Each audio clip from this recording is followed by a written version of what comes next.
Shalom, selamat pagi seluruh Sivitas Akademi Duta Wacana. Pagi ini di tengah kesibukan kita diajak untuk bersama-sama merenungi firman Tuhan. Bersama Pendeta Nani Minarni, kita akan belajar bagaimana kita bisa mengabarkan Injil di tengah kesesakan kehidupan kita. Oleh karena itu, marilah kita hening dan menyiapkan hati dan pikiran kita memasuki hadirat Tuhan. Selamat beribadah. Tuhan Yesus memberkati.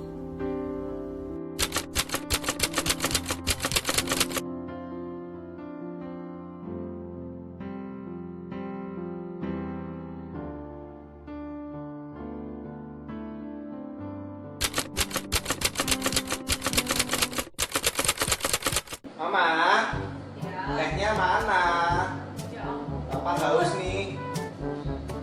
Di situ loh ada air putih. Gak usah minta yang lain lah. Yang manis-manis lah. Udah manis aku. Udah itu aja minum. Udah ayo, udah mah, ayo. Dan ada linknya itu kan. Oh. Sambil minum ya aku ya. Janganlah. Aku ibadah loh. Gak boleh minum kan? Gak boleh. Ribet kali lah, kan gak kelihatan. Aku minum. Tetap aja ibadah. Ibadah. Ya udah lah. Yo. Pak, kok sering terus? Tak cek dulu ini. Katanya paketannya juga masih. Tak cek dulu ya. Lo gimana? Mati gimana? Udah diisi belum? Ya udah lama sih, sebulan yang lalu. Kan udah dibilangin dari tadi malam. Katanya iya udah diisi. Mau ibadah kan si aku harusnya mau antisipasi. Ya. Kan udah dibilangin dari tadi malam. Coba dulu ya, nanti kasih dulu ya. Keburu. Ya. 2,000 years later. Coba cek ya. Ya Lord, amin Pak. Sebenarnya kalau ada kantong, pakai apa? Ini transfer sayang. Pakai HP. Ya, Mobile banking. ini BNI atau BCA? BCA. BCA aja. Berapa sih Pak? Sebenarnya berapa? 1,5 juta. What? もう死んでいる。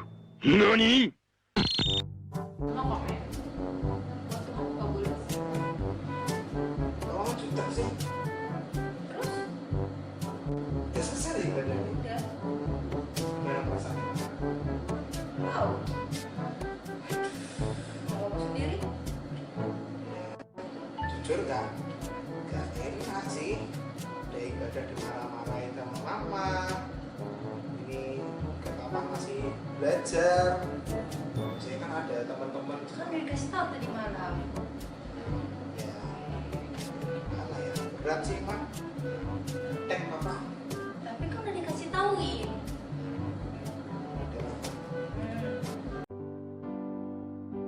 Pembacaan Alkitab pada hari ini terambil dari Yohanes 15 ayatnya yang ke-26 hingga Yohanes 16 yang ke-4a. Demikian firman Tuhan.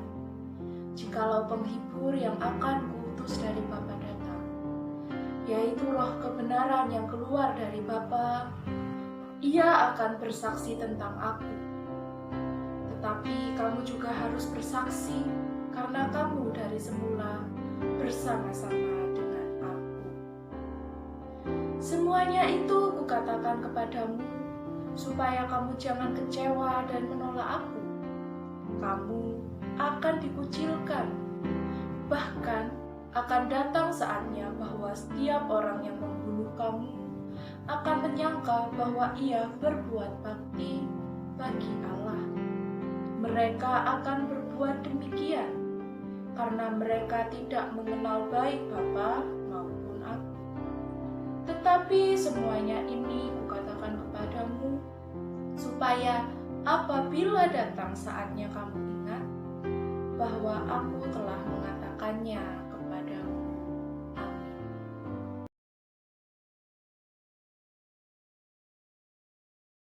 Selamat pagi, saudara-saudaraku, warga Duta Wacana yang saya kasihi. Tanpa terasa kita sampai pada penghujung dari semester genap ini. Dan pada permenungan hari ini, sebagai penutup kita dalam semester ini, saya ingin mengajak kita melihat ulang dan berefleksi bersama-sama tentang fenomena pelayanan di masa COVID-19 ini. Dari yang real beralih ke virtual. Itu yang kita alami bersama-sama. Bagaimana rasanya? Ketika kita biasa saling ketemu, saling menyapa, ada kehangatan, beribadah, melihat satu sama lain saling tersenyum, ada rasa bahagia, tiba-tiba harus beribadah dengan cara online. Ada satu pertanyaan nakal. Kadang-kadang saya membayangkan bahwa ketika sedang dilakukan khotbah, lalu siapa yang jadi pendengarnya? Alih-alih kebaktian, justru malah kadang ada orang yang memilih ini nonton, sedang nonton layanan ibadah. Nah, sekarang dunia virtual dalam 3 bulan terakhir ini rasanya menjadi dunia yang nyata. Demikian juga kita di kampus ini beralih ke dunia virtual. Seminar, kuliah dilakukan secara online. Mungkin ada di antara Bapak Ibu dosen yang coba bertanya kepada mahasiswa, apa bedanya kuliah di kelas dan kuliah online? Mungkin kalau di kuliah online bisa disambi atau ditinggal sambil makan, sambil jalan-jalan, atau mungkin malah ada yang sambil mandi, toh dosennya juga tidak melihat. Tapi berbeda kalau kuliah di kelas, ngantuk kelihatan. Tentu ada bagian yang baik dan ada bagian yang dirasa kurang ketika berubah ke pelayanan yang sifatnya online. Pertanyaannya, bagaimana pelayanan virtual ini bisa dirasakan secara langsung? Sebagai contoh, ada juga dalam kelompok WA group yang iseng bicara tentang kebutuhan sembako. Memang betul, gambarnya bisa dikirim lewat WA group, tetapi rasa sembako itu tidak bisa dirasakan. Artinya apa, saudara-saudara? Kalau hanya gambar, itu belum bisa dirasakan. Perut tidak akan menjadi kenyang hanya karena dikirimi gambar sembako. Jadi, tetap ada bagian yang harus bertemu secara real, mengalami dan merasakan wujud pelayanan itu langsung. Butuh kehadiran, melibatkan manusia yang bergerak dan memberikan jasa layanan. Pelayanan via online sekalipun ternyata membutuhkan jasa penghubung.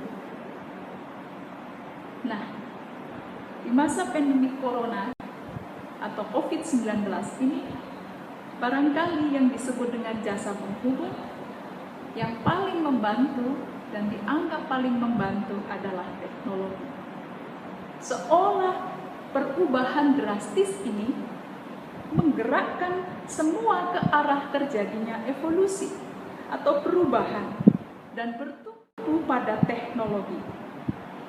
Pertanyaan refleksi bagi kita, bagaimana peran kita dalam kesaksian dan pelayanan agar tetap bertumpu pada manusia, sehingga teknologi hanya menjadi alat bantu, baik dalam pewartaan atau kesaksian maupun dalam pelayanan. Hampir 3 bulan berjalan, perubahan pola dan cara pelayanan terjadi, baik di gereja, di kampus, mungkin hampir di semua instansi yang lain. Hari-hari ini, banyak orang berbondong-bondong berpindah dari dunia yang real ke alam virtual. Apa yang bisa kita pelajari dari teks kita hari ini? Narasi yang disampaikan oleh Injil Yohanes, bagian dari peringatan Yesus kepada murid-muridnya bahwa akan tiba waktunya tidak semua hal itu dialami baik, dan mungkin malah akan ada yang bertentangan dengan kenyataan hidup. Teks kita, ketika kita lihat dalam perspektif yang positif, Yesus sedang mendorong kita untuk rela dan berproses, serta bersedia masuk dalam gerakan perubahan yang baru. Dan itu akan dialami oleh para murid pasca kebangkitan Yesus, yakni para murid akan hidup dan rela dikendalikan oleh roh kebenaran. Roh kebenaran itulah yang dijanjikan, yang juga disebut sebagai roh penghibur. Yesus mengatakan hal ini jauh-jauh hari sebelum peristiwa kematian dan kebangkitannya terjadi. Roh penghibur dijanjikan akan menuntun setiap para muridnya yang bertekun dan setia mengikut Yesus. Janji itu pun berlaku bagi kita. Roh penghibur itu akan menuntun orang berani bersaksi sekalipun menghadapi tantangan, penolakan, dan mungkin aniaya. Seolah roh itu akan membantu memurnikan diri seseorang pelayan justru melalui banyak kesulitan hidup yang dialami. Tanpa terasa, kita di ujung semester ini, dan kita masih sama-sama tidak tahu bagaimana harus menghadapi keadaan yang seolah-olah dalam tanda petik belum jelas bagaimana akhirnya. Apa yang sebaiknya kita lakukan? Jawabnya adalah kita diingatkan untuk tidak lalai dan terus-menerus bertekun dalam pengharapan dan percaya bahwa roh penghibur dari Allah Bapa diberikan kepada kita. Roh kebenaran itu menolong kita bersaksi dan melayani dengan setia apapun situasi dan kesulitan yang dihadapi saat ini. Undangan untuk terus melayani baik di UKDW sebagai dosen, pengajar, karyawan, dan juga mahasiswa, maupun ketika kita di masyarakat melalui karya-karya sosial kita, dan di dalam gereja melalui pelayanan kita. Semua itu menjadi undangan Kristus untuk turut serta dalam menyaksikan janji-Nya. Kita tidak akan pernah tahu bahwa roh penghibur itu ada dalam diri kita ketika kita tidak bisa memaknai rupa ragam kesulitan dan perkara hidup secara positif. Sebagai penutup, ayat yang pertama dari pasal ke-16 dengan jelas dikatakan, Yesus seolah-olah memberikan penguatan supaya kamu jangan dan menolak. Jadi, semuanya dikatakan oleh Yesus jauh-jauh hari bahwa mengikut Yesus, melayani Yesus berarti harus siap mengalami rupa ragam kesulitan dalam hidup. Jadi, mari kita belajar untuk setia, tabah, dan bertekun, serta percaya dalam pengayuman roh penghibur itu. Maka pelayanan dan kesaksian kita akan mendatangkan kegembiraan dalam segala situasi. Tuhan memberkati. Amin.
kasih Tuhan buat sapaan firman yang telah kami dengar dari hamba-Mu. Kiranya Roh Kudus-Mu senantiasa memampukan kami untuk berani bersaksi tentang Bapa dan Yesus Kristus, sekalipun kami harus menerima konsekuensinya. Di tengah situasi COVID-19 yang sedang terjadi saat ini, kami mau bawa dalam doa. Kiranya Tuhan yang pulihkan dunia ini, terkhusus negara kami, Indonesia tercinta. Mohon Tuhan yang beri roh hikmat dan kebijaksanaan untuk para medis serta non-medis, begitu pula pemerintah Indonesia yang tengah berupaya menangani pandemi ini.